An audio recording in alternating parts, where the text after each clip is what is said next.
কখনো কোনো বাগানের কোনো বৃক্ষকে দেখেছেন যেখানে সুগন্ধি ফুল থাকে, রসালো ফল থাকে? তখন মন প্রফুল্ল হয়ে ওঠে, মন থেকে সেই বৃক্ষের প্রতি ভালোবাসা জন্মায়। কিন্তু যিনি বাগানের মালিক, শুধুমাত্র তিনিই জানেন যে কিভাবে এই বৃক্ষকে আগলে রাখতে হয়, কিভাবে তার পরিচর্যা করলে এতে সুন্দর সুগন্ধি ফুল হবে, রসালো ফল হবে। কখনো কখনো প্রয়োজনের থেকে বেশি রোদ পেলে এই বৃক্ষগুলি শুকিয়ে যায়, প্রয়োজনের থেকে কম রোদ পেলেও এই বৃক্ষ কিন্তু শুকিয়ে যায়। প্রয়োজনের থেকে কম জল যদি পায়, এই বৃক্ষ শুকিয়ে যেতে পারে। প্রয়োজনের থেকে অতিরিক্ত জল যদি পায়, তখনও এই বৃক্ষের শিকড়গুলি নষ্ট হয়ে যেতে পারে। এবার এটাই কিন্তু আমাদের সংসারের সাথেও হয়। আমাদের সংসারের সকল প্রতিভাশালী ব্যক্তি, যেমন লেখক, বিচারক, প্রবক্তা, যোদ্ধা, এদের সবার ক্ষেত্রে এই কথাটাই প্রযোজ্য। যদি বেশি প্রশংসা করা হয়, তাহলেও এরা হারিয়ে যাবেন। প্রয়োজনের থেকে বেশি যদি নিন্দা করা হয়, তখনও তারা নত হয়ে পড়বেন।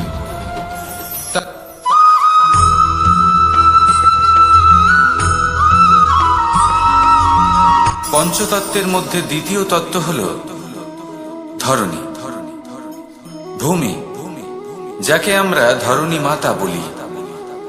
এই ধরণী ধৈর্য ধারণ করে, আর এর উপরেই আমাদের সমগ্র সংসার নির্ভরশীল। কারণ এই ভূমি সহ্য ক্ষমতা রাখে, এর সহ্য ক্ষমতা হল অপরিসীম। সন্তান যতই আঘাত প্রদান করুক না কেন, প্রেম পূর্বক সহ্য করে, আর তার বদলে অমূল্য রত্ন প্রদান করে। সন্তান যদি হাল চালায়, তাহলে তার বদলে তাকে অন্ন প্রদান করে। এটাই হলো ধরণী। এবার এর থেকে আমরা কি শিক্ষা পেতে পারি? এটাই যে কারোর জন্য কিছু করা বা কাউকে কিছু দেওয়া মনে কোনো কামনা ছাড়াই। আর এই কথাটা বুঝে যান, যদি কারোর জন্য কামনা না রেখে বা কোনো পাওয়ার আশা না রেখে কারোর জন্য কিছু করেন বা কারোকে কিছু দেন, যদি এটা আপনি শিখতে পারেন, তবে আপনি ভালোবাসতে শিখে গেছেন। আর সেই জন্যই এই ধরিত্রীকে মাতা বলা হয়। কারণ মাতা শুধু উনি নন যিনি গর্ভে সন্তানকে ধারণ করেন, মাতা তো উনিও যিনি জীবন বাঁচতে শেখান, যিনি জীবন বাঁচার উদাহরণ প্রদান করেন। তাহলে ধরণীর থেকে এই নিঃস্বার্থ ভাব শিখুন, নিঃস্বার্থ ভালোবাসা শিখুন, আর এই ভালোবাসার সাথেই বলুন রাধা রাধা।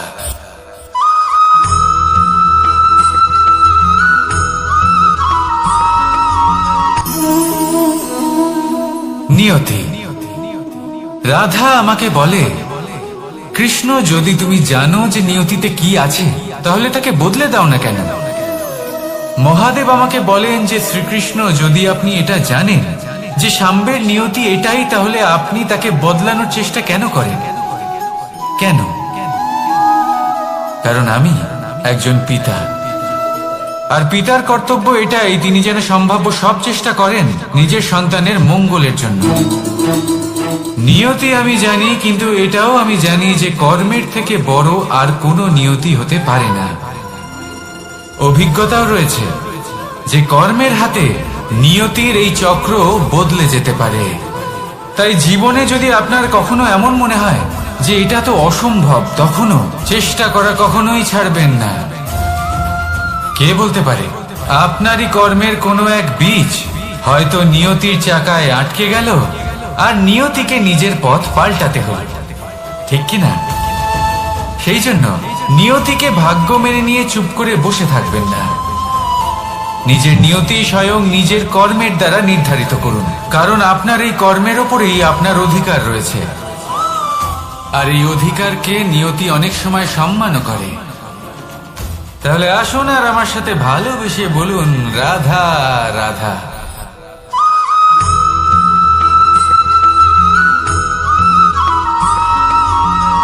মানুষ ভাবেন যে ধন অর্জন করা হলো অত্যন্ত গুরুত্বপূর্ণ। তিনি আজীবন ধন অর্জন করতে থাকেন, ধন অর্জন করার চেষ্টা করতে থাকেন। সে যাই হয়ে যাক না কেন, পরিশ্রম করতে থাকেন। স্বাস্থ্যের দিকে নজর দেন না, না উচিত সময় খাবার খান, না উচিত সময় ঘুমোতে যান, না পর্যাপ্ত সময় পর্যন্ত ঘুমন, কিছুই না। ধন অর্জন করতেই থাকেন, করতেই থাকেন। আর কিছু সময় পরে যখন তিনি অসংখ্য ধন লাভ করে ফেলেন, তখন তার সাথে ওনার শরীরে অনেক রোগ বাসা বাঁধে। এইসব রোগের উপচার করতে করতে সেই সমস্ত ধন যা উনি অর্জন করেছেন তা তিনি ব্যয় করে ফেলেন। শেষ পর্যন্ত কি হয়?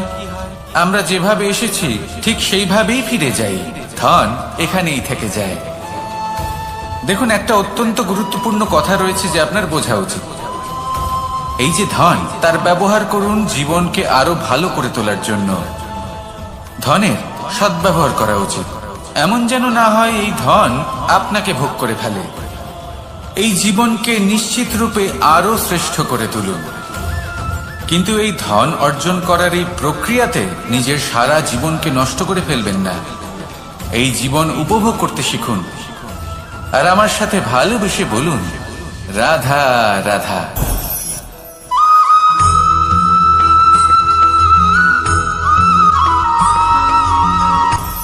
আপনি কখনো পর্বতের শিখরে উঠেছেন?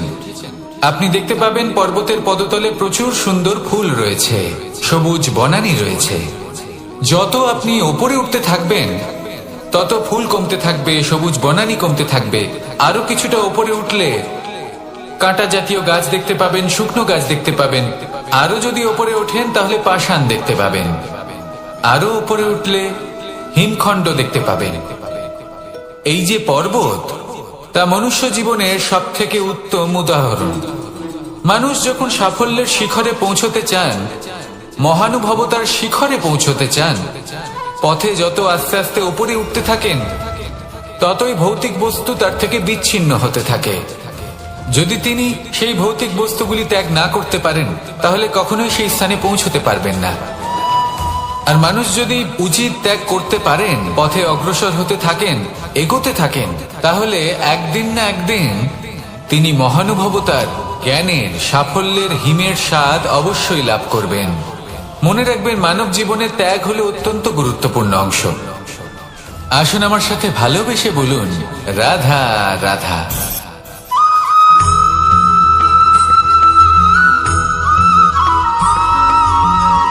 কেউ বলে জীবন খুব ক্ষণস্থায়ী, কেউ বলে জীবন হলো একটা সুন্দর স্বপ্নের মতো, আবার কেউ বলবে জীবন হলো এক কঠোর সত্য। কিন্তু জীবন আসলে কি? জীবন হলো আপনারই প্রতিবিম্ব, একটা দর্পণ। অর্থাৎ আপনি জীবনকে সেইভাবেই পাবেন যেরকম আপনি নিজেকে প্রতিপন্ন করবেন। যদি আপনি দর্পণের দিকে তাকিয়ে হাসেন তাহলে আপনি সামনে হাসি মুখী দেখতে পাবেন। এবার যদি আপনি গম্ভীর হয়ে থাকেন তাহলে আপনি একজন রুষ্ট ব্যক্তি দেখতে পাবেন। শেষে সব থেকে বেশি গুরুত্বপূর্ণ হলো আপনার চেষ্টা। আপনাকে সবসময় চেষ্টা করতে হবে যাতে আপনি নিজেকে প্রসন্ন এবং ইতিবাচক মনোভাবে রাখেন। এটা হলো আপনারই উত্তরদায়িত্ব, তাকে পালন করুন। এই মনকে প্রসন্ন রাখুন, এই সংসারকে সুন্দর বলে মনে হবে। আর এই মন প্রসন্ন হয়ে বলবে, রাধা রাধা।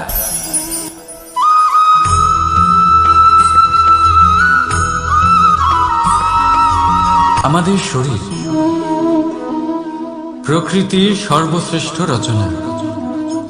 যে অঙ্গ প্রত্যঙ্গ আমরা লাভ করেছি প্রত্যেকটির মধ্যে একটি নিজস্ব বার্তা রয়েছে। একটু ভেবে দেখুন, দুটি চোখ দিয়েছে দেখার জন্য, দুটি কান দিয়েছে শোনার জন্য, নাসিকাও আছে দুটি, দুটি হাত দিয়েছে দ্বিগুণ পরিশ্রম করার জন্য। কিন্তু জীব শুধুমাত্র একটি। তার উপরেও তীক্ষ্ণ বলিষ্ঠ দাঁত দিয়েছে তার রক্ষার জন্য। কখনো ভেবে দেখেছেন কেন?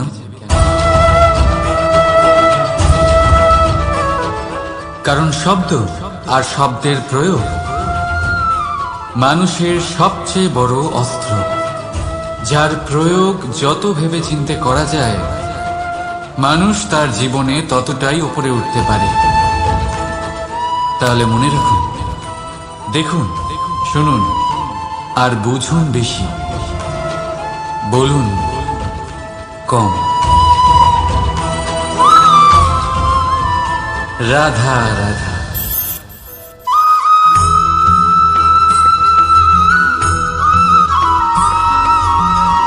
জীবন কিসের উপর নির্ভরশীল? ধনের উপর। বৈভবের অনুভব যদি আপনি করতে চান, তাহলে তা পাবেন শুধু একতার দ্বারা, সংগঠনের দ্বারা। যদি আপনাকে উদাহরণ দিই, নিজের এই হাতটাকে দেখুন, 5টা আঙুল রয়েছে। কোনো একটা বস্তুকে নিজের একটা আঙুল দ্বারা তুলে ধরার চেষ্টা করে দেখুন, বড়ই কষ্ট হবে। তখন আপনি বুঝতে পারবেন, যখন এই 5টি আঙুল একত্রিত হয়, তখন কোনো কাজ কতটা সহজ হতে পারে। এটাই হলো শক্তি, একতার। সব থেকে ভালো উদাহরণ যদি আপনাকে দিই, তাহলে বাঁশি। এই বাঁশি থেকে অত্যন্ত মধুর সুর নির্গত হয়, যা সবার মন প্রসন্ন করে দেয়। এই কথা সত্যি। কিন্তু এই বাঁশি আমি একটা বা দুটো আঙুল দিয়ে বাজাতে পারবো না। আমাকে প্রত্যেকটা আঙুল ব্যবহার করতেই হবে, তবেই এর থেকে মধুর সুর নির্গত হবে, যা সকলকে প্রসন্ন করবে। ঠিক কিনা? ঠিক এইভাবেই যদি আপনি চান যে আপনার জীবনরূপী বাঁশি থেকেও মধুর সুর নির্গত হোক বা সবার মনকে প্রসন্ন করে তুলুক, তাহলে আপনাকেও জীবনে একতা নিয়ে আসতেই হবে। আপনি একাও কর্ম করতে পারেন, পথ চলতেও পারেন, সামনেও এগোতে পারেন, সাফল্যও লাভ করতে পারেন। কিন্তু যখন সকলে একসাথে এগোবেন, সেই পথে চলবেন, সেই কর্মই করবেন, তখন লক্ষ্যে অবশ্যই পৌঁছবেন, সাফল্য অবশ্যই লাভ করবেন। কিন্তু সেই সাফল্য এবং তার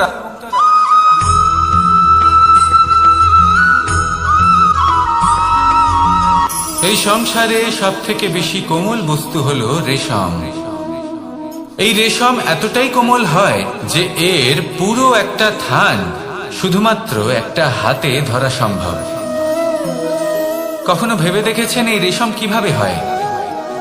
একটি কীট তার লালার দ্বারা উৎপন্ন হয়। এই কীট সেই রেশমকে পাক দিতে থাকে, পাক দিতেই থাকে, আর আস্তে আস্তে তার মধ্যেই জড়িয়ে পড়ে। শেষে ওর এই সুন্দর অমূল্য সৃষ্টি রেশমের এই সুতো, তার নির্মাণ কার্য পূর্ণ হয়। কিন্তু তাতেই ও নিজে বন্দী হয়ে যায়। নিজেরই মায়াজালের এই বন্দী গৃহে নিজেই ফেঁসে যায়। এবার এই সুতোকে ব্যবহারযোগ্য করে তোলার জন্য এই কীটগুলিকে এই কবচের সাথেই ফুটন্ত জলে ফেলে দেওয়া হয়। এই সংসারে যদি আমাদের স্বপ্ন এই সংসারের দুঃখ হরণ করার জন্য, এই সংসারে সুখ বিতরণ করার জন্য হয়, তবেই আমাদের প্রগতি সম্ভব। যদি আমাদের এই স্বপ্ন শুধুই আমাদের এবং আমাদের স্বার্থ সিদ্ধির জন্য হয়, তাহলে এই স্বপ্ন আমাদের অন্ধ করে দেবে, আমাদের অন্ধকারের পথে নিয়ে যাবে, আর আমরাও সেই কীটের মতো হয়ে যাব। নিজেদেরই মায়াজালে আমরা নিজেই ফেঁসে যাব। আর শেষে আমরা যদি কিছু লাভ করি, তা হবে একাকিত্ব, অন্ধকারময় মৃত্যু। তাই স্বপ্ন অবশ্যই দেখুন, কিন্তু এমন ভাবে স্বপ্ন দেখবেন না যে তার এই বন্দিগৃহে আপনি নিজেই ফেঁসে গেলেন। স্বপ্ন দেখুন পরোপকারে।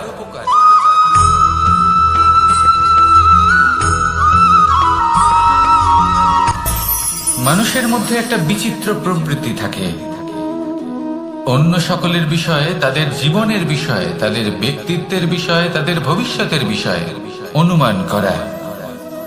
এটা হলো অনুচিত। কারোর অতীতকালকে দেখে লোকে ভবিষ্যৎ বলে দিতে পারেন, বর্তমানকে দেখে ভবিষ্যতের বিষয়ে অনুমান করে ফেলেন। উদাহরণ দিতে হলে বলবো, কোনো দাসকে দেখুন, ওকে দেখে লোকে বলে যে ওর ভবিষ্যৎ সেটাই হতে পারে, অনুমান করে ফেলেন। আর এই রাজাকে দেখুন, উনি তো কত সুখী হবেন, উনি তো জগতের সব থেকে অধিক সুখী মানুষ, কত সুখ সুবিধা আছে ওনার কাছে, ধারণা করে ফেলেন। তবে সত্য তো এটাই যে কারোর ব্যক্তিত্বের বিষয়ে, তাদের ভবিষ্যতের বিষয়ে আপনি পূর্ণ সত্য কখনোই বলতে পারবেন না, শুধু অনুমান করতে পারবেন। আর এই অনুমান করে সত্যি কোনো লাভ হয় না, কারণ এই কাল সেটা হলো অত্যন্ত শক্তিশালী। কালো থেকে কালোতর কয়লাকেও হিরেতে পরিণত করতে পারে, অনেক বড় বড় রাজাকেও বিদূষক বানিয়ে ফেলতে পারে এক মুহূর্তেই। তাহলে আপনি অনুমান করে কি লাভ? কি পেলেন অনুমান করে? সেই জন্য কারোর বিষয়ে কোনো অনুমান করবেন না, তার ভবিষ্যতের বিষয়ে অনুমান করতে যাবেন না, কারোর বিষয়ে কোনো ধারণা করে নেবেন না। কিছু করতে হলে ভালোবাসুন, সবার মধ্যে ভালোবাসা ছড়ান, সবার মধ্যে ধনাত্মক ভাব ছড়ান। এই মন প্রসন্ন হয়ে বলবে রাধা রাধা।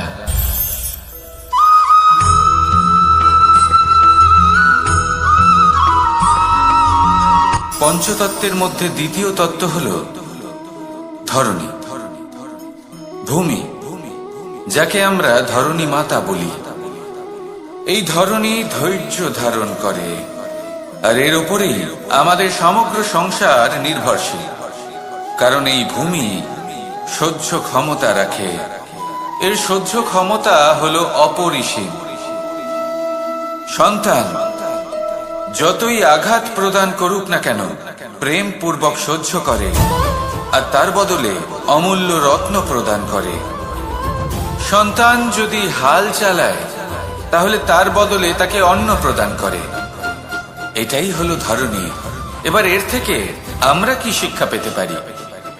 এটাই যে কারোর জন্য কিছু করা বা কাউকে কিছু দেওয়া মনে কোনো কামনা ছাড়াই। আর এই কথাটা বুঝে যান, যদি কারোর জন্য কামনা না রেখে বা কোনো পাওয়ার আশা না রেখে কারোর জন্য কিছু করেন বা কারোকে কিছু দেন, যদি এটা আপনি শিখতে পারেন, তবে আপনি ভালোবাসতে শিখে গেছেন। আর সেই জন্যই এই ধরিত্রীকে মাতা বলা হয়। কারণ মাতা শুধু উনি নন যিনি গর্ভে সন্তানকে ধারণ করেন, মাতা তো উনিও যিনি জীবন বাঁচতে শেখান, যিনি জীবন বাঁচার উদাহরণ প্রদান করেন। তাহলে ধরণীর থেকে এই নিঃস্বার্থ ভাব শিখুন, নিঃস্বার্থ ভালোবাসা শিখুন, আর এই ভালোবাসার সাথেই বলুন রাধা রাধা।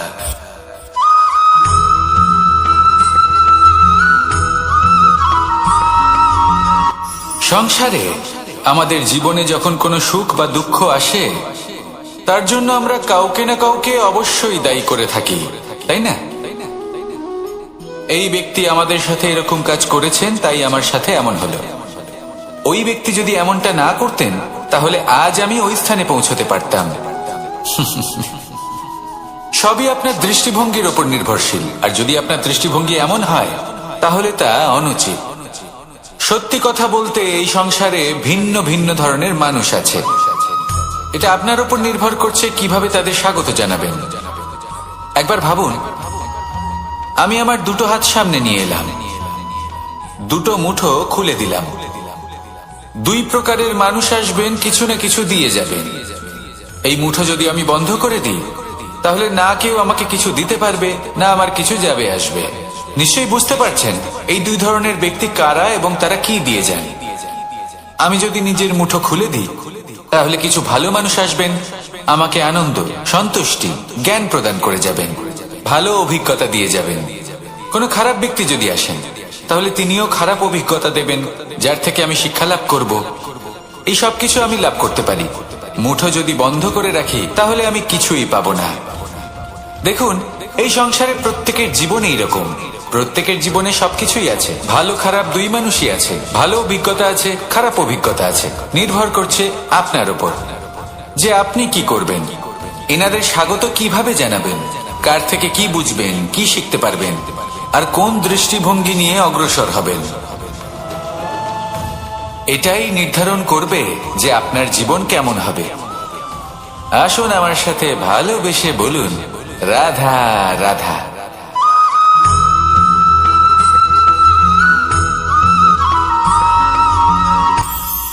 এটা হলো ধান গাছ।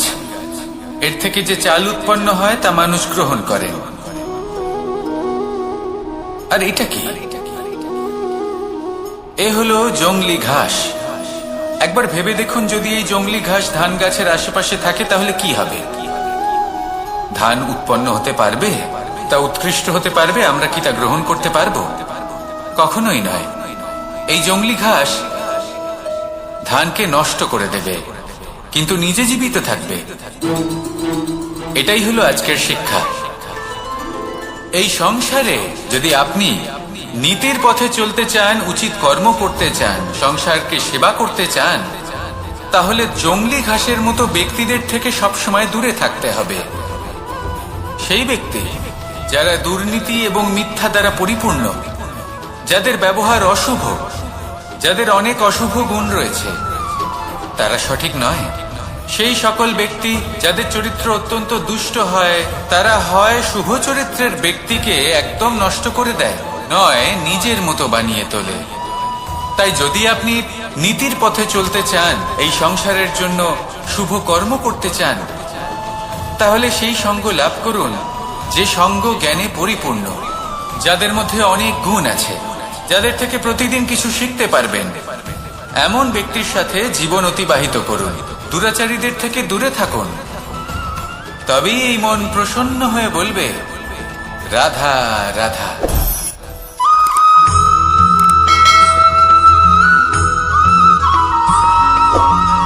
মানুষের মানসিকতা এমন হয় যে সে যতটা করে আশা করে যে তার থেকে অনেক বেশি তার বদলে সে পাবে।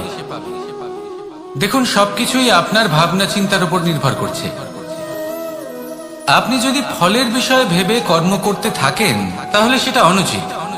জীবনের আসল আনন্দ হলো নিজের কর্ম করতে থাকা, ফলের চিন্তা করা উচিত নয়। যদি আপনি এরকম ভাবেন যে আমি এতটা করছি, আমার এতটা পাওয়া উচিত, সেই ভাবনা অনুচিত। যদি আপনি সেবার মানসিকতা নিয়ে কর্ম করতে থাকেন, কর্মচক্রে প্রবাহিত হন, যদি আপনি এমন ভাবনা রাখেন যে আমি এতটা পাচ্ছি, তাই এর থেকে অনেক বেশি আমি কর্ম করব, তাহলে নিশ্চিত রূপে আপনি যতটা করছেন তার থেকে অনেক বেশি আপনি পাবেন। আপনার আশার থেকে অনেক বেশি আপনি পাবেন।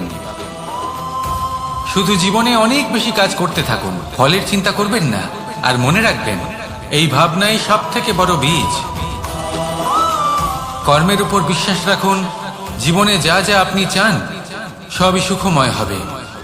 আসুন আর আমার সাথে ভালোবেসে বলুন, রাধা রাধা।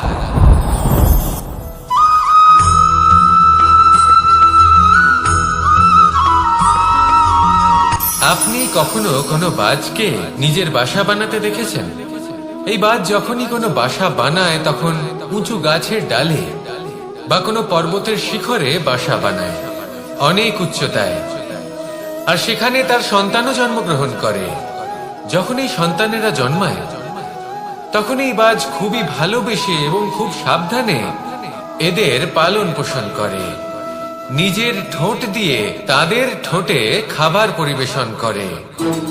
কিন্তু যেই সেই সন্তানেরা হৃষ্টপুষ্ট হয়ে যায় এবং সেই কথা বাজ নিজে বুঝতে পেরে যায়, সেই বাজ নিজেই সেই বাসা ছিন্ন ভিন্ন করে দেয়। সেই সন্তান যাদের সবেমাত্র ডানা গজিয়েছে, কিভাবে উঠতে হয় তারা জানে না, সেই সন্তানগুলিকে উচ্চতা থেকে ঠেলে দেয়। সেই সন্তান প্রথমে ভয়ভীত হয়ে যায়। তারা সামনে মৃত্যুকে দেখতে পেয়ে ভয়ের কারণে তাদের ডানা ঝাপটাতে থাকে। আর সেই প্রক্রিয়াতেই সেই সন্তানগুলি উড়তে শুরু করে দেয়। এবার এই ঘটনায় আমরা কি শিক্ষা পেতে পারি? এটাই, যদি আপনি মাতা পিতা হন, তাহলে নিজের সন্তানকে অবশ্যই স্নেহ করুন, কিন্তু তাদেরকে নিজের আঁচলের তলায় বেঁধে রাখবেন না। যদি আপনি চান আপনার সন্তান জীবনে উন্নতি করুক, তাহলে নিজের মুঠো থেকে তাদের স্বতন্ত্র করে দিন। এই সংসারে সংঘর্ষ করতে দিন। সেই সন্তান নিজেই বুঝতে পারবে যে জন্মের সময় পাওয়া ডানা কি করে ব্যবহার করতে হয়। আর আপনার চোখের সামনে আপনার সন্তান এই আকাশে উড়তে থাকবে। তাহলে আসুন আমার সাথে ভালোবেসে বলুন, রাধা রাধা।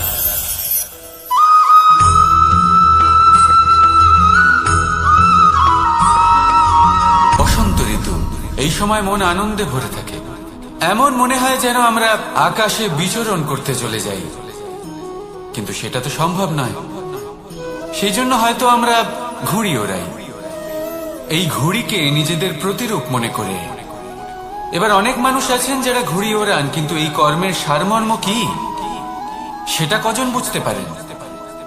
আপনি এটা মনে করুন যে আপনি হলেন সেই ঘুড়ি, আর এই সুতো যিনি ধরে রয়েছেন তিনি হলেন পরমাত্মা।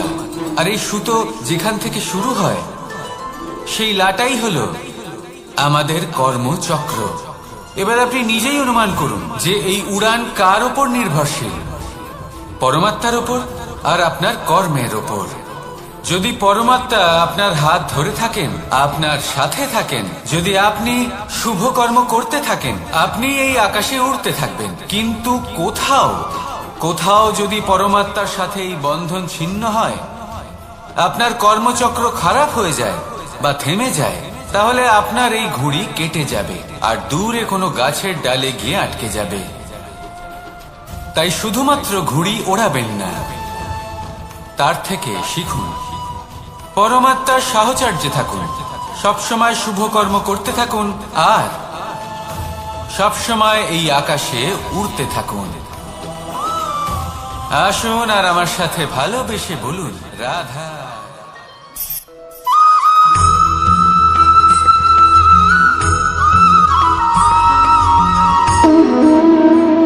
সম্পর্ক হলো আমাদের জীবনের একটি আধার। কিছু সম্পর্ক এমন যা আমরা জন্মসূত্রে লাভ করি, যেমন পরিবার, মা, বাবা। কিছু সম্পর্ক আছে যা আমরা জীবনে অর্জন করে থাকি, তা সে প্রেমের হোক, স্নেহের হোক বা বন্ধুত্বের। এই সকল সম্পর্ক লাভ করার বা গড়ে তোলার 5টি ধাপ রয়েছে। প্রথম ধাপ, কোনো ব্যক্তির সাথে আলাপ হওয়া, তার সাথে কথা বলা বা তাকে দেখা। দ্বিতীয় ধাপ, সে ব্যক্তিকে আমাদের ভালো লাগা। তৃতীয় ধাপ, আমাদের এটা চাইতে শুরু করা যে জীবনে এই ব্যক্তি যেন আমাদের বন্ধু হন, আমাদের জীবনে থাকেন, বা আমাদের কাউকে ভালোবেসে ফেলা। আর এটা আমাদের ভাবা বা চাওয়া যে সেই ব্যক্তি যেন আজীবন আমার সাথে থাকেন, আমার জীবনে আমার সাথী হয়ে। চতুর্থ ধাপ, লাভ করা। এবার এই ধাপটি অনেক মানুষের পক্ষেই খুবই সরল হয়, বড়ই সরল ভাবে নিজেদের সঙ্গীকে লাভ করে থাকে। কিছু মানুষের জন্য এই ধাপ অত্যন্ত কঠিন হয়ে থাকে। অনেক প্রতিকূল পরিস্থিতির উপর জয়লাভ করে তারা সঙ্গীকে লাভ করেন, কিন্তু লাভ অবশ্যই করেন। এরপরে আসে পঞ্চম, অন্তিম এবং সব থেকে গুরুত্বপূর্ণ ধাপ। সেটা হলো সেই সম্পর্ক পালন করা। এটা হলো এমন এক বিষয় যা প্রত্যেক মানুষের শেখা উচিত। যদি ব্যক্তি নিজের জীবনে সম্পর্ক রক্ষা করতে শিখে যান, তবে প্রত্যেক সম্পর্ক তার জীবনকে স্বর্গ করে তুলবে। আসুন আর আমার সাথে ভালোবেসে বলুন, রাধা রাধা।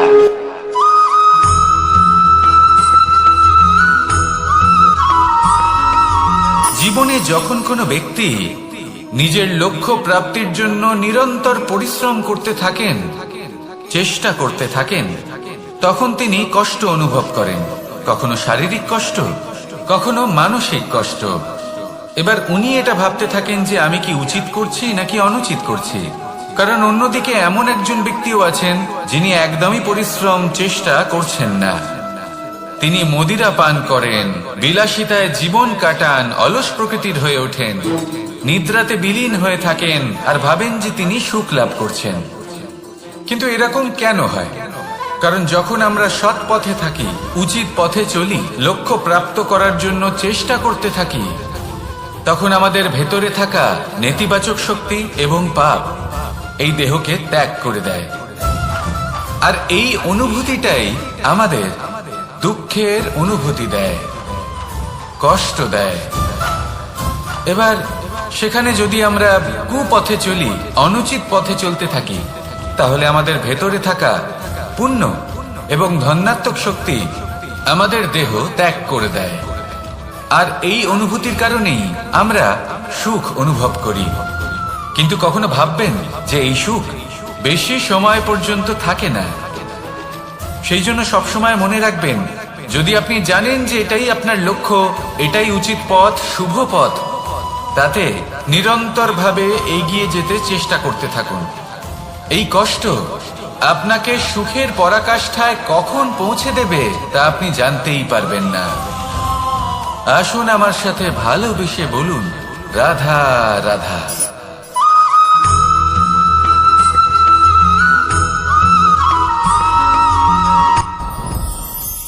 সাথী। সাথী এই শব্দটির ব্যাখ্যা কে কিভাবে করে? মিত্র, সখা, বন্ধু।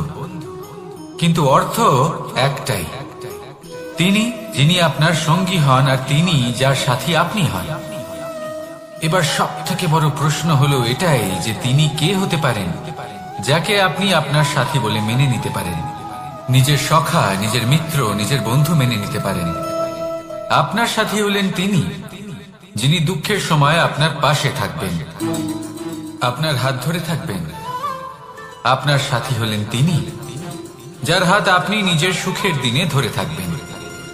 সেই সাথীরই হাত ধরুন যিনি দুঃখে সবসময় আপনাকে সাহায্য করার জন্য তৎপর হয়ে থাকেন, আপনার পাশে থাকেন, আর যাকে সুখের দিনে আপনি আপনার সাথে রাখতে পারেন।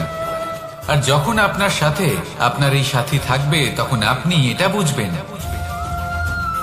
যে যখন জীবনে দুঃখ আসে তখন এই দুঃখ কমে যায়, সবার মধ্যে ভাগ হয়ে যায়। আর যদি তখন সুখ আসে তাহলে সেটা সবার উপস্থিতিতে আরো বেড়ে যায়। এটাই হলো প্রেম, এটাই হলো ভালোবাসা, এটাই হলো সঙ্গ। যেমন সম্পর্ক আমার আর রাধার মাঝে।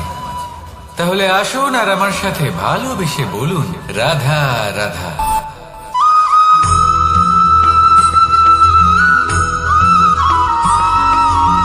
পঞ্চতত্ত্বের মধ্যে দ্বিতীয় তত্ত্ব হল ধরণী, ভূমি, যাকে আমরা ধরণী মাতা বলি। এই ধরণী ধৈর্য ধারণ করে, আর এর উপরেই আমাদের সমগ্র সংসার নির্ভরশীল। কারণ এই ভূমি সহ্য ক্ষমতা রাখে, এর সহ্য ক্ষমতা হলো অপরিসীম। সন্তান যতই আঘাত প্রদান করুক না কেন প্রেম পূর্বক সহ্য করে, আর তার বদলে অমূল্য রত্ন প্রদান করে। সন্তান যদি হাল চালায় তাহলে তার বদলে তাকে অন্ন প্রদান করে। এটাই হলো ধরণী। এবার এর থেকে আমরা কি শিক্ষা পেতে পারি? এটাই যে কারোর জন্য কিছু করা বা কাউকে কিছু দেওয়া মনে কোনো কামনা ছাড়াই। আর এই কথাটা বুঝে যান, যদি কারোর জন্য কামনা না রেখে বা কোনো পাওয়ার আশা না রেখে কারোর জন্য কিছু করেন বা কারোকে কিছু দেন, যদি এটা আপনি শিখতে পারেন তবে আপনি ভালোবাসতে শিখে গেছেন। আর সেই জন্যই এই ধরিত্রীকে মাতা বলা হয়। কারণ মাতা শুধু উনি নন যিনি গর্ভে সন্তানকে ধারণ করেন, মাতা তো উনিও যিনি জীবন বাঁচতে শেখান, যিনি জীবন বাঁচার উদাহরণ প্রদান করেন। তাহলে ধরণীর থেকে এই নিঃস্বার্থ ভাব শিখুন, নিঃস্বার্থ ভালোবাসা শিখুন, আর এই ভালোবাসার সাথেই বলুন, রাধা রাধা।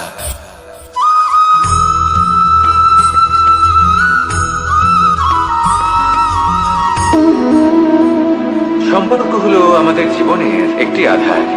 কিছু সম্পর্ক এমন যা আমরা জন্মসূত্রে লাভ করি, যেমন পরিবার, মা, বাবা। কিছু সম্পর্ক আছে যে আমরা জীবনে অর্জন করে থাকি, তা সে প্রেমের হোক, স্নেহের হোক বা বন্ধুত্বের। এই সকল সম্পর্ক লাভ করার বা গড়ে তোলার 5টি ধাপ রয়েছে। প্রথম ধাপ, কোনো ব্যক্তির সাথে আলাপ হওয়া, তার সাথে কথা বলা বা তাকে দেখা। দ্বিতীয় ধাপ, সে ব্যক্তিকে আমাদের ভালো লাগা। তৃতীয় ধাপ, আমাদের এটা চাইতে শুরু করা যে জীবনে এই ব্যক্তি যেন আমাদের বন্ধু হন, আমাদের জীবনে থাকেন, বা আমাদের কাউকে ভালোবেসে ফেলা। আর এটা আমাদের ভাবা বা চাওয়া যে সেই ব্যক্তি যেন আজীবন আমার সাথে থাকেন, আমার জীবনে আমার সাথী হয়ে। চতুর্থ ধাপ, লাভ করা। এবার এই ধাপটি অনেক মানুষের পক্ষে খুবই সরল হয়, বড়ই সরল ভাবে নিজেদের সঙ্গীকে লাভ করে থাকে। কিছু মানুষের জন্য এই ধাপ অত্যন্ত কঠিন হয়ে থাকে। অনেক প্রতিকূল পরিস্থিতির উপর জয়লাভ করে তারা সঙ্গীকে লাভ করেন, কিন্তু লাভ অবশ্যই করেন। এরপরে আসে পঞ্চম, অন্তিম এবং সব থেকে গুরুত্বপূর্ণ ধাপ। সেটা হলো সেই সম্পর্ক পালন করা। এটা হলো এমন এক বিষয় যা প্রত্যেক মানুষের শেখা উচিত। যদি ব্যক্তি নিজের জীবনে সম্পর্ক রক্ষা করতে শিখে যান, তবে প্রত্যেক সম্পর্ক তার জীবনকে স্বর্গ করে তুলবে। আসুন আর আমার সাথে ভালোবেসে বলুন, রাধা রাধা।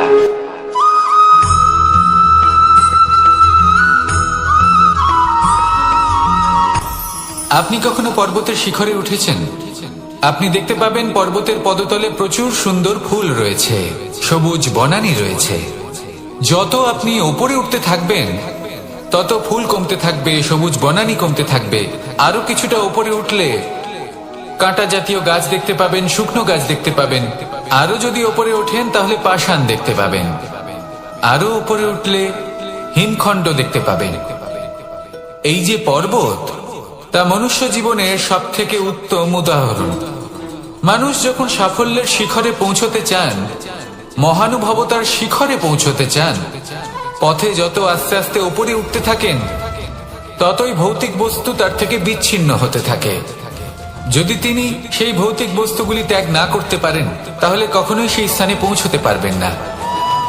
আর মানুষ যদি উচিত ত্যাগ করতে পারেন, পথে অগ্রসর হতে থাকেন, এগোতে থাকেন, তাহলে একদিন না একদিন তিনি মহানুভবতার, জ্ঞানের, সাফল্যের হিমের স্বাদ অবশ্যই লাভ করবেন। মনে রাখবেন, মানব জীবনে ত্যাগ হলো অত্যন্ত গুরুত্বপূর্ণ অংশ। আসুন আমার সাথে ভালোবেসে বলুন, রাধা রাধা।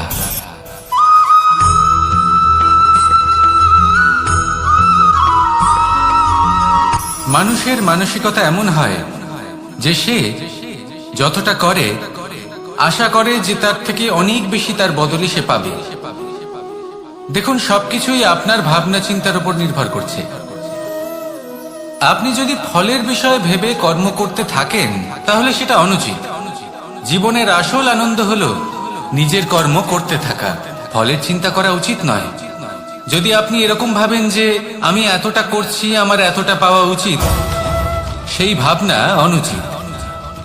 যদি আপনি সেবার মানসিকতা নিয়ে কর্ম করতে থাকেন, কর্মচক্রে প্রবাহিত হন, যদি আপনি এমন ভাবনা রাখেন যে আমি এতটা পাচ্ছি, তাই এর থেকে অনেক বেশি আমি কর্ম করব, তাহলে নিশ্চিত রূপে আপনি যতটা করছেন তার থেকে অনেক বেশি আপনি পাবেন।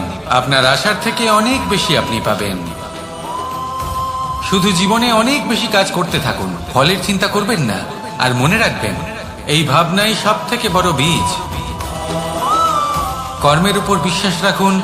জীবনে যা যা আপনি চান সবই সুখময় হবে। আসুন আর আমার সাথে ভালোবেসে বলুন, রাধা রাধা।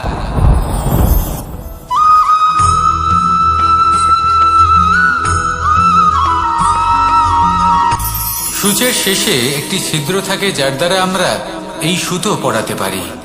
আর তারপর সূচের সাহায্যে এই সুতো দিয়ে বস্ত্র সেলাই করা যায়। কিন্তু যদি সুতোটা সোজা করে ধরা না হয়, তাহলে সূচে কখনো এই সুতো পরানোই সম্ভব নয়। যদি এতে কোনো গিঁট পড়ে, তখন তা কখনোই এই ছিদ্র দ্বারা প্রবেশ করা সম্ভব নয়। ঠিক এইভাবেই যদি আপনি কারোর জীবনে প্রবেশ করতে চান, কারোর অন্তরে প্রবেশ করতে চান, তাহলে আপনাকেও সহজ থাকতে হবে। এতে কোনো গিঁট থাকলে চলবে না, অর্থাৎ মনে যাতে কোনো মালিন্য না থাকে, যেন কোনো কুচিন্তা না থাকে। যদি এসব থাকে, তাহলে আপনি কখনো কারোর জীবনে প্রবেশ করতে পারবেন না। আর যদি কোনোভাবে আপনি প্রবেশ করেও যান, তাহলে তার মনে ঘর করতে পারবেন না। নিজেকে এই সুতোর মতন করে তুলুন, সহজ। মনে যেন কোনো কুচিন্তা না থাকে, সবার প্রতি যেন সদ্ভাবনা থাকে, শুভ চিন্তা থাকে। এমনটা করতে থাকুন। এমন একটা দিন আসবে যেদিন এই সমস্ত সংসারের ব্যক্তির মনে আপনি বাস করবেন। আর তখন এই মন প্রসন্ন হয়ে বলবে, রাধা রাধা।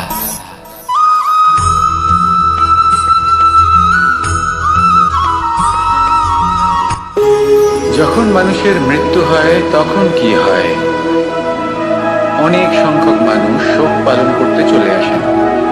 যে ব্যক্তি মৃত্যু লাভ করেছেন, তার অনেক বস্তু থাকে যেগুলো তার প্রিয়, যেগুলো তিনি ব্যবহার করেছেন। তার শয্যা, তার বস্ত্র, তার আভূষণ, সবকিছু তার থেকে বিচ্ছিন্ন করা হয় এবং খালি হাতে তাকে শ্মশানের উদ্দেশ্যে রওনা করা হয়। আমি আপনাকে এই প্রশ্ন করতে চাই, আপনি এই সংসারে কি অর্জন করেছেন? ধন সম্পত্তি, বস্ত্র, আভূষণ, এই সবকিছু যে আপনি অর্জন করেছেন, আপনার মৃত্যুর পরে তা আপনার থেকে দূর হয়ে যাবে। এর উত্তর হলো একটাই, আপনার কর্ম। শুধু সেটাই আছে যা একান্ত আপনার, আর শুধু সেটাই এই সংসার থেকে চলে যাওয়ার পরেও সংসারেই জীবিত থাকবে। যদি আপনি দুষ্কর্ম করেন, তাহলে এই সংসার আপনাকে একটি অনুচিত উদাহরণ হিসেবে মনে রাখবে যে এই ব্যক্তি খুব পাপী ছিল, অনুচিত কর্ম করতেন।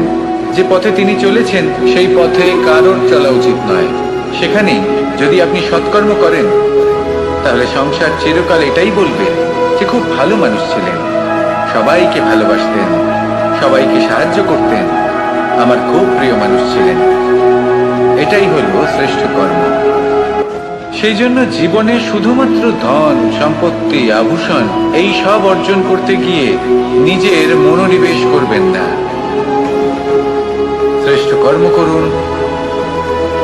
সংসার থেকে চলে যাওয়ার পরেও এই কর্মই এই সংসারে আপনাকে জীবিত রাখবে। আসুন আমার সাথে ভালোবেসে বলুন, রাধা রাধা।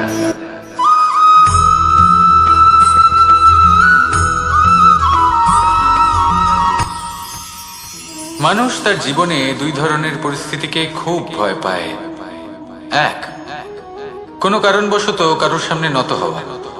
দুই, কোনো কারণে নিজের চরিত্র থেকে, নিজের মূল্যবোধ থেকে বিচ্যুত হওয়া। এবার কেন হয় এরকম যে কথায় কথায় কারোর সামনে নত হতে হয়? কেন বারংবার নিজের চরিত্র থেকে চ্যুত হতে হয়? এরকম কেন হয়? এটা তখনই হয় যখন আমাদের শিক্ষা এবং মূল্যবোধের অভাব থাকে। যদি মানুষের মধ্যে প্রকৃত শিক্ষা থাকে, তাহলে এই সংসারে কোনো সময় এবং কারোর সামনেই নত হওয়ার কোনো প্রয়োজন নেই। যদি মানুষের মধ্যে মূল্যবোধ থাকে, তাহলে তাকে নিজের মূল্যবোধ বা চরিত্র থেকে বিচ্যুত হতে হয় না, তা সে যাই হয়ে যাক না কেন। কোনো বালককে যদি জন্ম থেকেই সুশিক্ষার অধিকারী করা হয়, শিক্ষিত করা হয়, মূল্যবোধের অধিকারী করা হয়, তবে সে এই সংসারে এমন কর্ম করবে যাতে সে নিজেকে, নিজের পরিবারকে, সমগ্র সমাজকে গর্বিত করতে পারে। শিক্ষা লাভ করুন, মূল্যবোধ লাভ করুন এবং আমার সাথে ভালোবেসে বলুন, রাধা রাধা।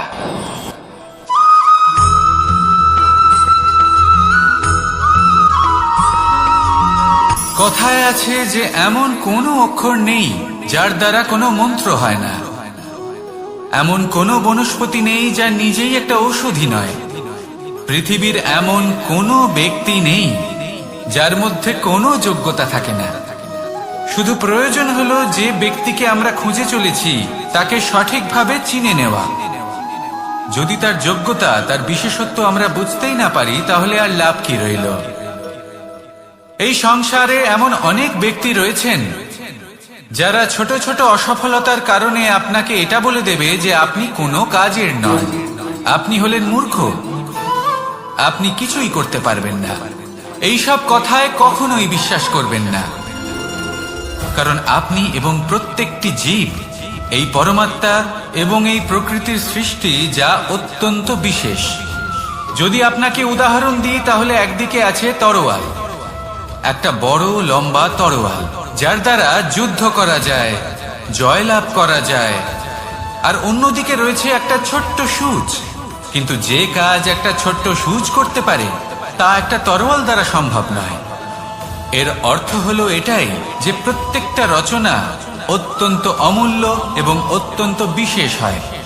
তাহলে বিশ্বাস রাখুন যে আপনি অত্যন্ত বিশেষ একজন, আর প্রেমের সাথে বলুন, রাধা রাধা।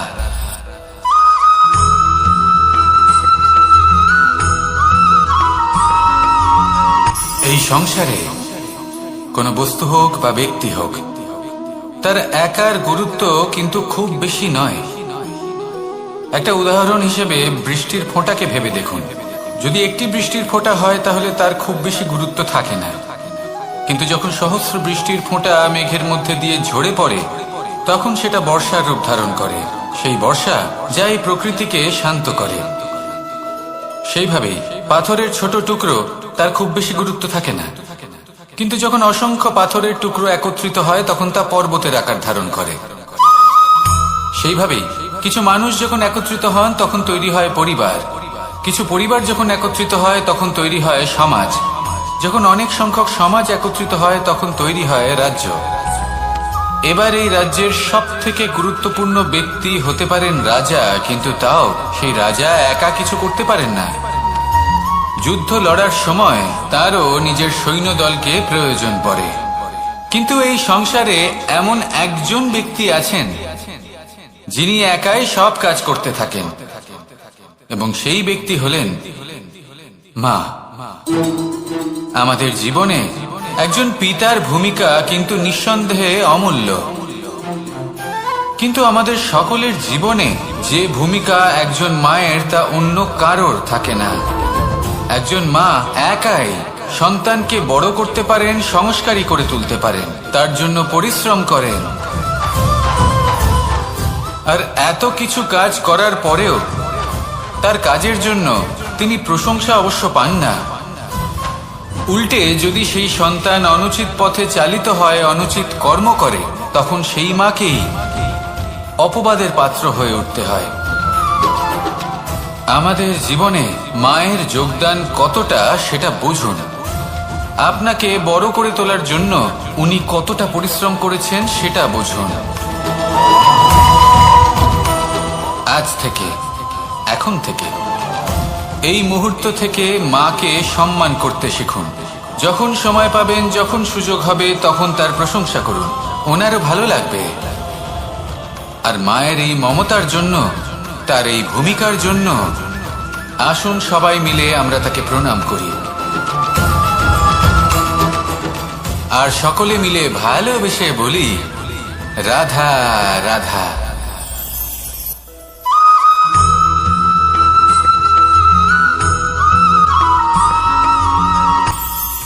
এটা হলো ধান গাছ। এর থেকে যে চাল উৎপন্ন হয় তা মানুষ গ্রহণ করেন। আর এটা কি? এ হলো জংলি ঘাস। একবার ভেবে দেখুন, যদি এই জংলি ঘাস ধান গাছের আশেপাশে থাকে তাহলে কি হবে?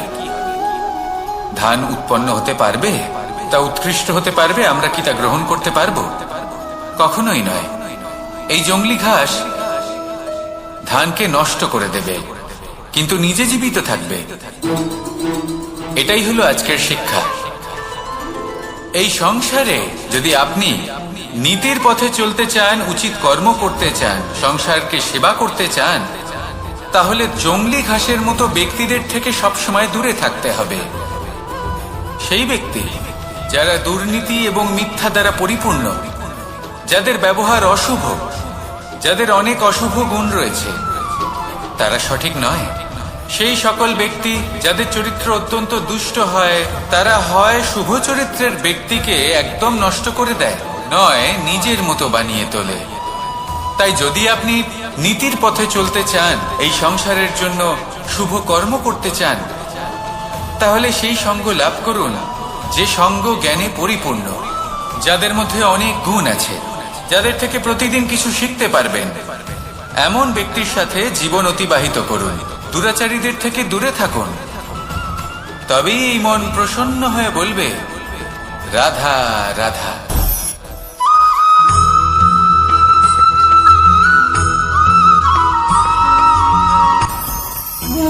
ভোজন।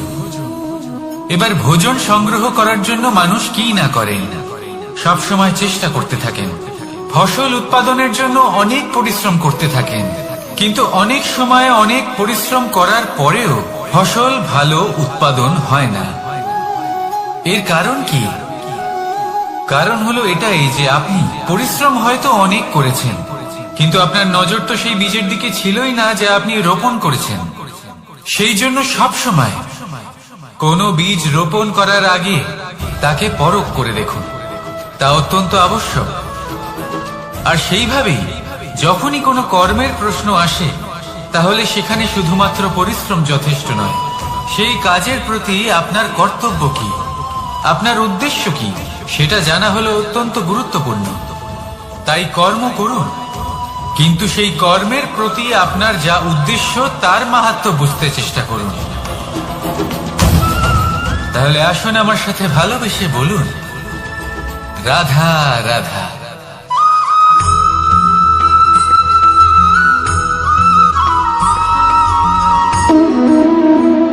সম্পর্ক হলো আমাদের জীবনের একটি আধার। কিছু সম্পর্ক এমন যা আমরা জন্মসূত্রে লাভ করি, যেমন পরিবার, মা, বাবা। কিছু সম্পর্ক আছে যা আমরা জীবনে অর্জন করে থাকি, তা সে প্রেমের হোক, স্নেহের হোক বা বন্ধুত্বের। এই সকল সম্পর্ক লাভ করার বা গড়ে তোলার 5টি ধাপ রয়েছে। প্রথম ধাপ, কোনো ব্যক্তির সাথে আলাপ হওয়া, তার সাথে কথা বলা বা তাকে দেখা। দ্বিতীয় ধাপ, সে ব্যক্তিকে আমাদের ভালো লাগা। তৃতীয় ধাপ, আমাদের এটা চাইতে শুরু করা যে জীবনে এই ব্যক্তি যেন আমাদের বন্ধু হন, আমাদের জীবনে থাকেন, বা আমাদের কাউকে ভালোবেসে ফেলা। আর এটা আমাদের ভাবা বা চাওয়া যে সেই ব্যক্তি যেন আজীবন আমার সাথে থাকেন, আমার জীবনে আমার সাথী হয়ে। চতুর্থ ধাপ, লাভ করা। এবার এই ধাপটি অনেক মানুষের পক্ষেই খুবই সরল হয়, বড়ই সরলভাবে নিজেদের সঙ্গীকে লাভ করে থাকে। কিছু মানুষের জন্য এই ধাপ অত্যন্ত কঠিন হয়ে থাকে। অনেক প্রতিকূল পরিস্থিতির উপর জয়লাভ করে তারা সঙ্গীকে লাভ করেন, কিন্তু লাভ অবশ্যই করেন। এরপরে আসে পঞ্চম, অন্তিম এবং সব থেকে গুরুত্বপূর্ণ ধাপ। সেটা হলো সেই সম্পর্ক পালন করা। এটা হলো এমন এক বিষয় যা প্রত্যেক মানুষের শেখা উচিত। যদি ব্যক্তি নিজের জীবনে সম্পর্ক রক্ষা করতে শিখে যান, তবে প্রত্যেক সম্পর্ক তার জীবনকে স্বর্গ করে তুলবে। আসুন আর আমার সাথে ভালোবেসে বলুন, রাধা রাধা।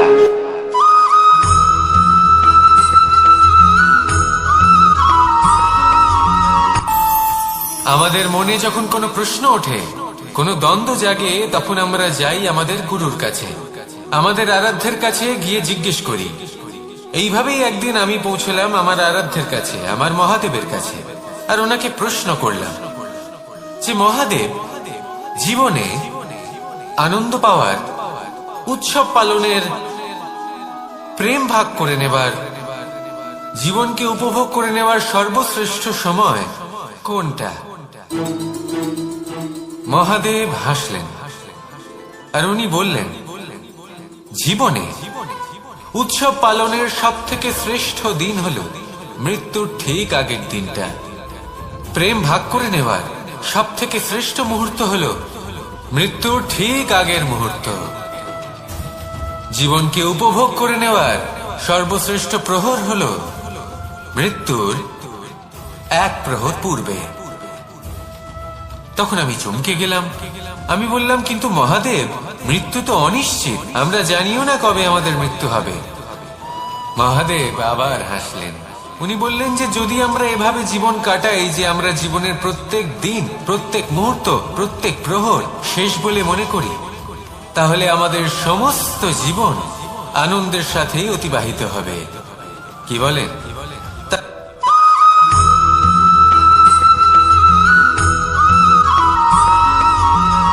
এই সংসারে কোনো বস্তু হোক বা ব্যক্তি হোক, তার একার গুরুত্ব কিন্তু খুব বেশি নয়।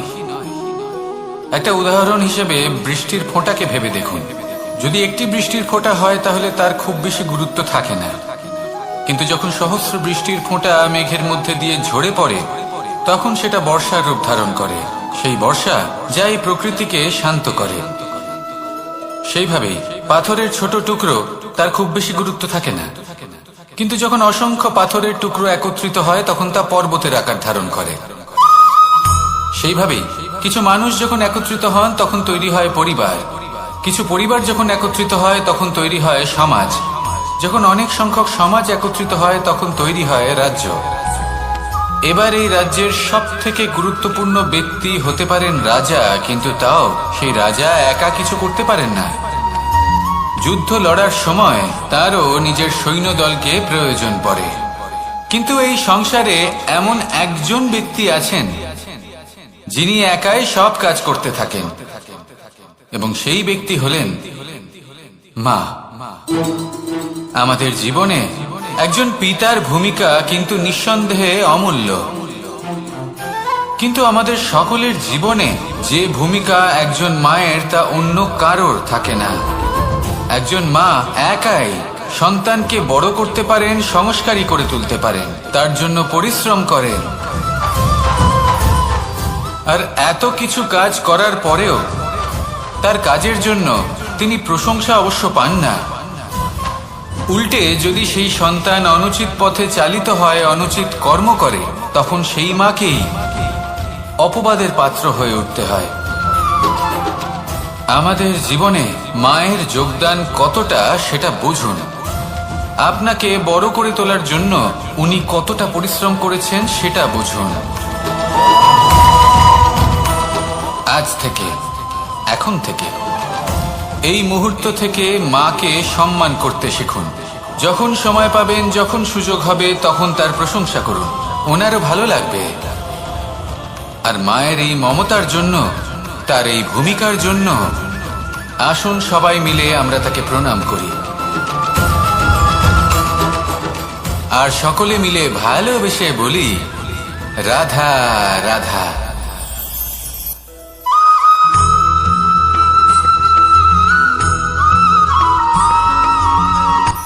এই সংসারে সাফল্য লাভ করার জন্য জ্ঞানের প্রয়োজন হয়, পরিশ্রমের প্রয়োজন হয়, দৃঢ় নিষ্ঠার প্রয়োজন হয়, নিরন্তর চেষ্টা করা প্রয়োজনীয়। কিন্তু আরো কিছু আছে যা অত্যন্ত প্রয়োজনীয় এবং গুরুত্বপূর্ণ। তা হলো ভালো বন্ধু।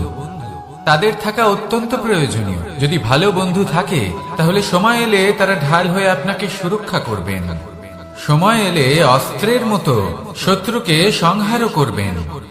যদি তিনি জ্ঞানী হন, তাদের মধ্যে সদ্গুণ থাকে, তাহলে এই সব গুণ আপনার মধ্যেও প্রবেশ করবে। তাহলে সাফল্যের জন্য ভালো বন্ধু পাওয়া অত্যন্ত প্রয়োজনীয়। কিন্তু শুধু বন্ধু কেন, ভালো শত্রুও থাকা প্রয়োজনীয়। এবার আপনি ভাববেন, আমি কি বললাম? যদি আপনার জীবনেও ভালো অর্থাৎ শক্তিশালী শত্রু থাকে, তাহলে আপনিও শক্তিশালী হতে থাকবেন। এই শত্রু আপনাকে প্রেরিত করবে আরো বেশি শক্তিশালী হয়ে ওঠার। কখনো কোনো হরিণকে দেখুন, তীব্র গতিতে দৌড়তে থাকে। কেন তীব্র গতিতে দৌড়য়? এই কারণে নয় যে কোথাও তার জন্য মধুর ঘাস অপেক্ষা করে রয়েছে, না। সে এই কারণে তীব্র গতিতে দৌড়য় কারণ সেটা না করলে তার পেছনে একটি সিংহ আছে যে ওকে নিজের ভোজন করে ফেলবে। তাই জীবনে বিপদ, সংকট, এই সবকিছুও হলো অত্যন্ত গুরুত্বপূর্ণ। তার সম্মুখীন হতে শিখুন, আর আমার সাথে ভালোবেসে বলুন, রাধা রাধা।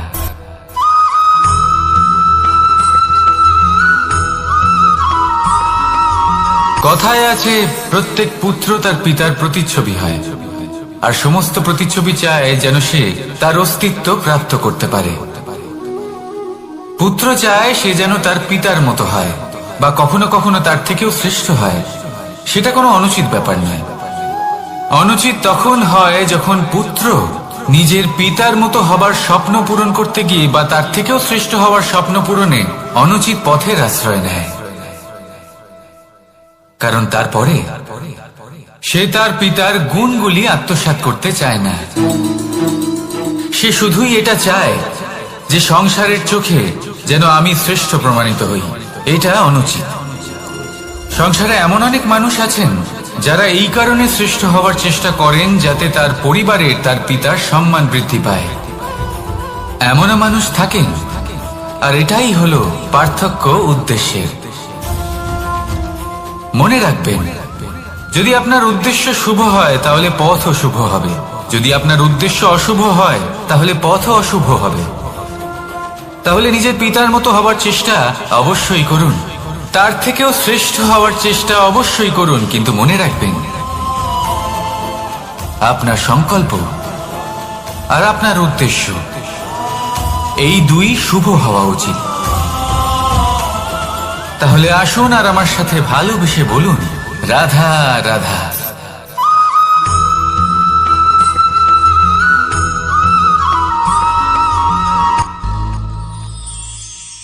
শিশিরের বিন্দু পাতার ওপর পড়ে আর তার গায়ে লেগে থাকে। পাতা তাকে শুষে নিতে পারে না, আর শেষ পর্যন্ত সে ঝরে পড়ে যায়। অন্যদিকে রয়েছে মেঘ এবং চাতক। এদের মধ্যে অনেক দূরত্ব থাকে। মেঘ থাকে আকাশে আর চাতক থাকে ধরিত্রীতে। কিন্তু যখন এই মেঘ থেকে বৃষ্টি ঝরে পড়ে, এই চাতক কিন্তু সেই জলই পান করে, নয়তো সে তৃষ্ণার্ত থেকে যায়। এবার অন্যদিকে দেখলাম শিশির বিন্দু আর পাতার এই সম্পর্ক। এরা খুব কাছাকাছি থাকে, ঘনিষ্ঠও থাকে। অন্যদিকে রয়েছে মেঘ এবং চাতকের সম্পর্ক, যাদের মধ্যে অনেক দূরত্ব থাকা সত্ত্বেও তারা খুব ঘনিষ্ঠ, তাই না? এই সারমর্ম খুব সরল। এই নৈকট্য, এই দূরত্ব, তা আপনার সম্পর্কে প্রভাব কিছুতেই ফেলতে পারে না।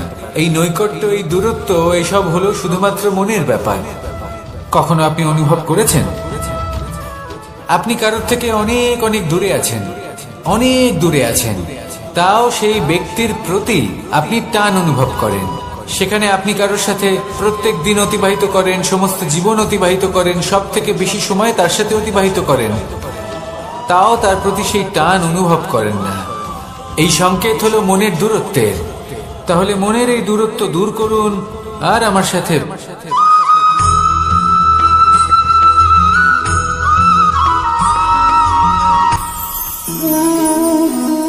শক্তি এক অত্যন্ত বিচিত্র বস্তু, বা বলতে পারেন অনুভূতি।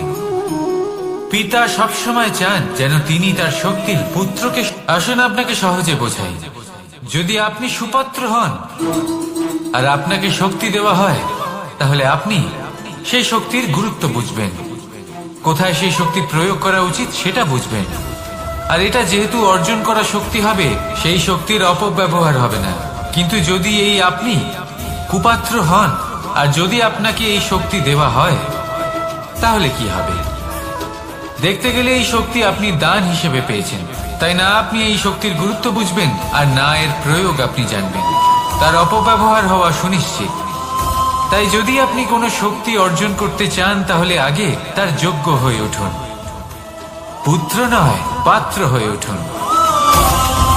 আর আমার সাথে ভালোবেসে বলুন, রাধা রাধা।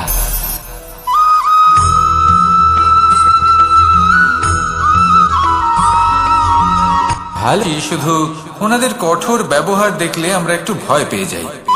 এবার ওনাদের এই কঠোর ব্যবহার আমাদের ভালো না লাগলেও অত্যন্ত আবশ্যক, কারণ মাতার থেকে আমরা যে শক্তি লাভ করি তা যেন নিয়ন্ত্রণ হারিয়ে বিধ্বংসী না হয়ে ওঠে। আমরা যেন কোনো কুপথে না চলে যাই, আমরা কখনো যেন দোষ না করে ফেলি।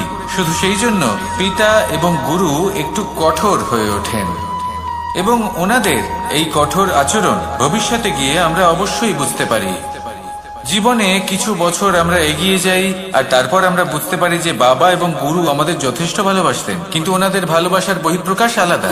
প্রয়োজনীয় হলো এটা দেখার, এটা বোঝার যে শুরু থেকে আমাদের প্রতি ওনাদের আচরণ কেমন ছিল। ওনাদের কঠোর হওয়ার পেছনে ওনাদের ভালোবাসাটা বোঝার চেষ্টা করুন, ওনাদের চিন্তাটা বোঝার চেষ্টা করুন, ওনাদের পথপ্রদর্শনের আড়ালে আপনার ভবিষ্যতের জন্য যে পরিকল্পনা ওনারা করেছেন সেটা বোঝার চেষ্টা করুন। তখন আপনারা বুঝতে পারবেন ওনাদের ভালোবাসাকে। আপনার মনের মধ্যে আপনা থেকেই ওনাদের প্রতি সম্মান জেগে উঠবে। নিজের পিতা এবং নিজের গুরু এই দুজনের প্রতি কৃতজ্ঞতা প্রকাশ করুন আর আমার সাথে ভালোবেসে বলুন, রাধা রাধা।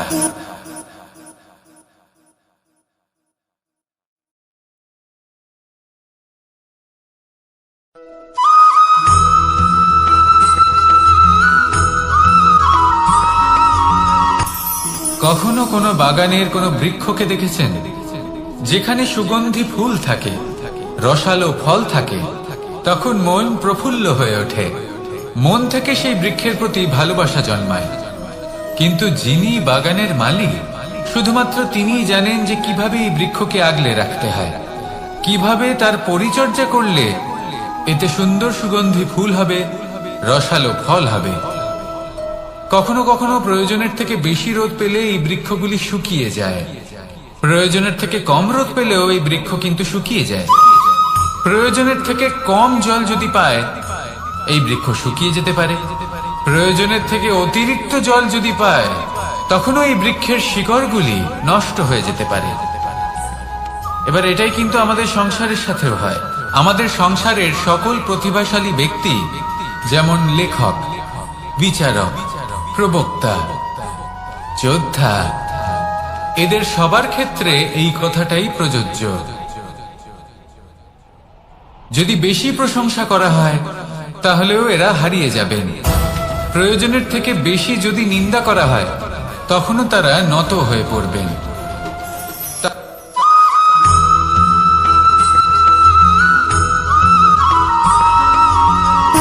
সুখ, দুঃখ এবং শক্তি, এই তিন হলো এই সংসারের ত্রিদেবের মতো। আমাদের জীবনে যা কিছু ঘটছে এই তিনটির ভিত্তির উপরেই হচ্ছে। আসলে এই সংসারের একটা নিয়ম আছে, যখনই আপনি কিছু লাভ করেন, এই সংসার আপনার পরীক্ষা নেয়। এটা জানার জন্য আপনার পরীক্ষা নেয় যে আপনি যা কিছুই লাভ করেছেন, আপনি কি আদৌ সেটার যোগ্য কিনা। ঠিক সেইভাবেই এই সুখ, দুঃখ এবং শক্তি আপনার পরীক্ষা নিয়ে থাকে। যখন সুখ আসে, তখন সে আপনার পরীক্ষা নেয় যে আপনার মধ্যে অহংবোধ জাগ্রত হয়নি তো। যদি অহংবোধ চলে আসে, তাহলে সুখ সেখানেই সঙ্গ ত্যাগ করে। দুঃখ আপনার ধৈর্যের পরীক্ষা নিতে থাকে, আর যদি আপনার মধ্যে ধৈর্য না থাকে, তাহলে এটা আপনাকে আরো বেশি দুঃখের গভীর অন্ধকারে ঠেলে দেবে। সেখানে শক্তি পরীক্ষা নেয় আপনার বিনম্রতার। যদি আপনি বিনম্র না হন, তাহলে হয় এই শক্তি আপনার সঙ্গ ত্যাগ করবে, নয় এই শক্তি বিনম্রতার অভাবে আপনার পতনের কারণ হতে পারে। এই সংসারে যে কোনো ব্যক্তি যিনি এই পরীক্ষায় উত্তীর্ণ হয়ে থাকেন, এই জীবনে তিনি সাফল্য লাভ করেন। আসুন আমার সাথে ভালোবেসে বলুন, রাধা রাধা।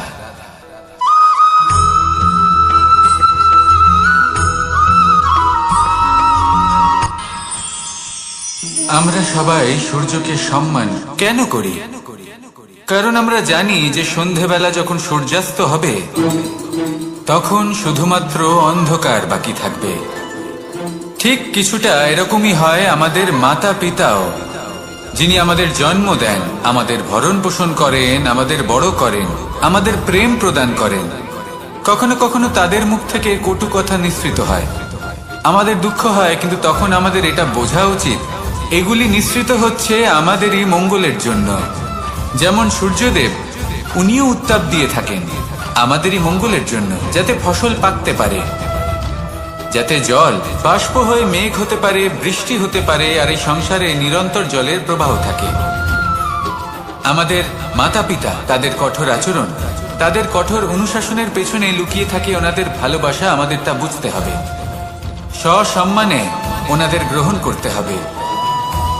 কারণ ঠিক সূর্যাস্তের পরে যেমন চতুর্দিক অন্ধকারচ্ছন্ন হয়ে যায়, তেমনি আমাদের জীবন থেকে যখন আমাদের মাতা পিতা চলে যায়, তখন আমাদের জীবনেও শুধু এবং শুধুমাত্র অন্ধকারই ছেয়ে থাকে। সেই জন্য নিজের মাতা পিতাকে সম্মান করুন, ওনাদের ভালোবাসা প্রদান করুন। এই মন আর এই জীবন প্রসন্ন হয়ে বলবে, রাধা রাধা।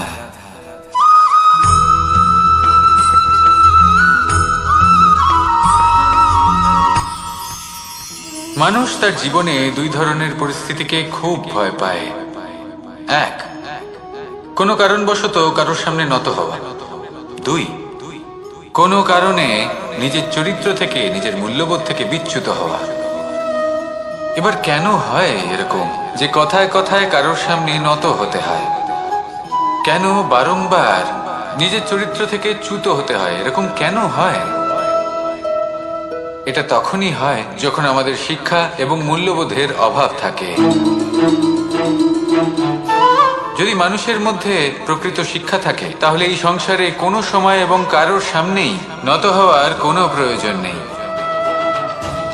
যদি মানুষের মধ্যে মূল্যবোধ থাকে তাহলে তাকে নিজের মূল্যবোধ বা চরিত্র থেকে বিচ্যুত হতে হয় না, তা সে যাই হয়ে যাক না কেন। কোনো বালককে যদি জন্ম থেকেই সুশিক্ষার অধিকারী করা হয়, শিক্ষিত করা হয়, মূল্যবোধের অধিকারী করা হয়, তবে সে এই সংসারে এমন কর্ম করবে যাতে সে নিজেকে, নিজের পরিবারকে, সমগ্র সমাজকে গর্বিত করতে পারে। শিক্ষা লাভ করুন, মূল্যবোধ লাভ করুন এবং আমার সাথে ভালোবেসে বলুন, রাধা রাধা।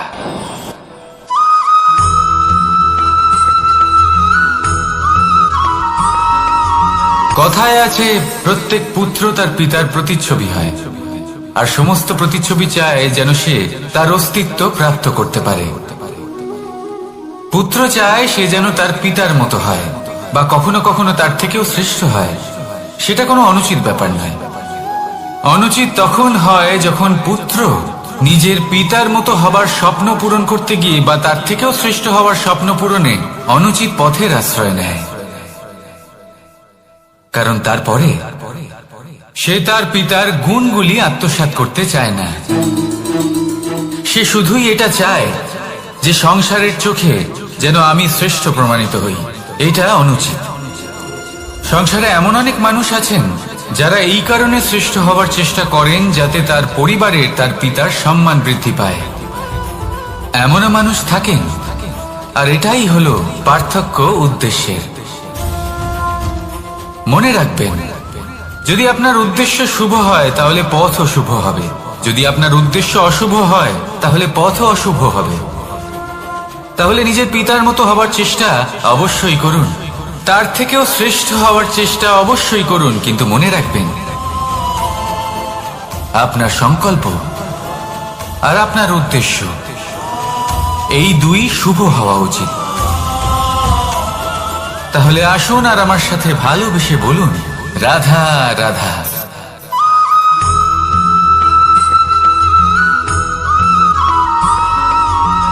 এই সংসারের সব থেকে গুরুত্বপূর্ণ তত্ত্ব কোনটা? প্রথম হলো সময়।